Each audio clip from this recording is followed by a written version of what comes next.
Too much of a good thing isn't always a good thing.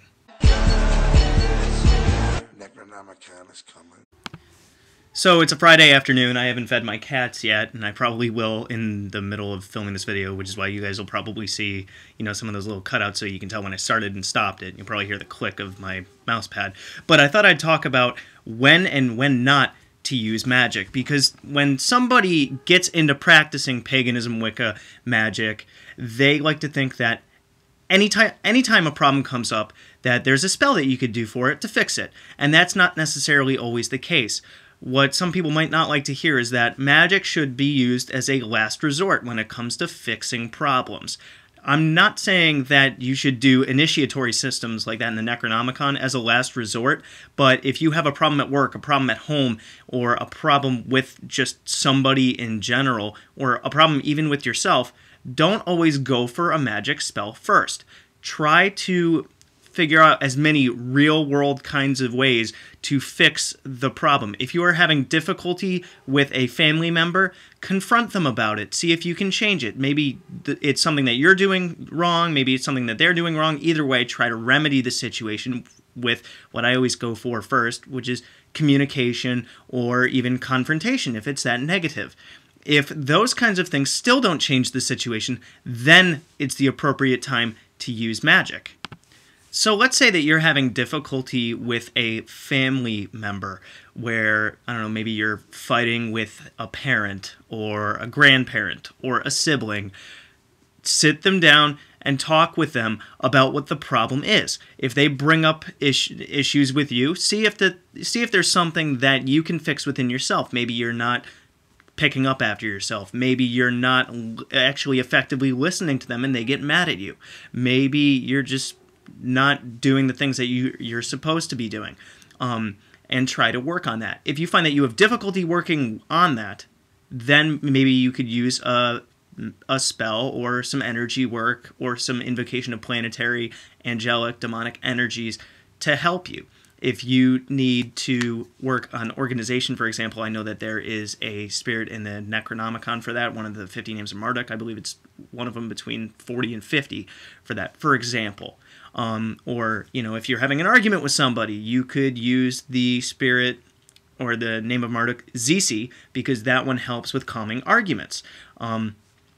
Basically, see if there's a focus that you can find in helping to fix an argument or a problem, and find some help for that after you've already tried to attack the problem yourself. If a problem is insurmountable and you have tried to fix it so many times with, real worldly means, then is when you might want to try a magic spell or a prayer or an invocation or a ritual. When it comes to things like addictions, really try to cut back on whatever your addictive thing is first, and if you're having trouble with that, then start doing some prayers, start doing some rituals, start doing some spells. But always try yourself first, because if you do not try on your own first with any problem that you have, you are using magic as a crutch. And because you haven't tried to figure out the problem yourself first, you are not activating your own willpower, and therefore you are actually less likely to be helped. You are using it as a crutch, and as everybody knows, if you use something as a crutch, you cannot do it on your own. Because if you try to solve a problem with magic first, magic is energy. And when that energy dies, when that energy fades, your problem is going to come back and it's going to smack you with how difficult it was. The respite in the middle of it, where you got some relief from your problem due to the intention, due to the ceremony, due to the energy you put into it, is great.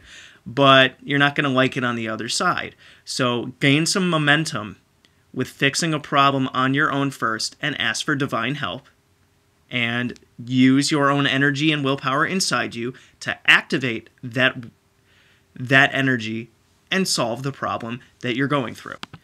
Let's go over a couple of examples of different magic that could help you with different problems. If you're finding yourself being stuck in a place and you want to start something new, you might want to invoke some Jupiter, Marduk energy, or some sun Shamash energy. If you are having difficulty with another person, you might want to try a binding, a banishing, or a Maklu burning. Maklu being from the Necronomicon.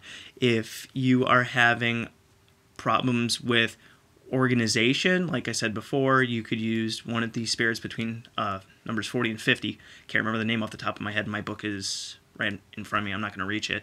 To help you. If you are having difficulty financially, you could use an abundance spell. If you are having difficulty finding a job, you could invoke some Mercury energy. There are many, many different avenues to go for whatever your problem may be. Situations with problems that arise in your life, I find to be a wonderful opportunity to use sigil magic. Creating your own sigils, creating your own power words, and creating a vessel for your energy, for your intent. But make sure that your intent and your focus is clear.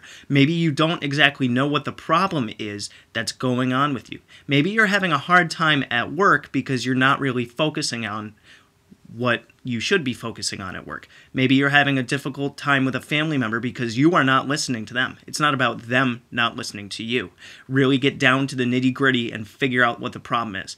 A wonderful way that I use to try to figure out a problem is both meditation and metacognition, thinking about your own thinking. Really question your own thoughts so you can start to get an idea of whether you are in the right or you are in the wrong. Be very logical about this and examine all the facts before you can determine who is at fault and what your efforts should go towards and what the energy of your magic should go towards. Because if you are not specific about where your intent and energy and magic are going towards, and if it's wrong, it's not going to solve your problem. So really take a step back, figure out what the problem is from a third-person point of view even, and that will give you the right perspective to start attacking and solving the problem both in the material realm and in the realm of magic.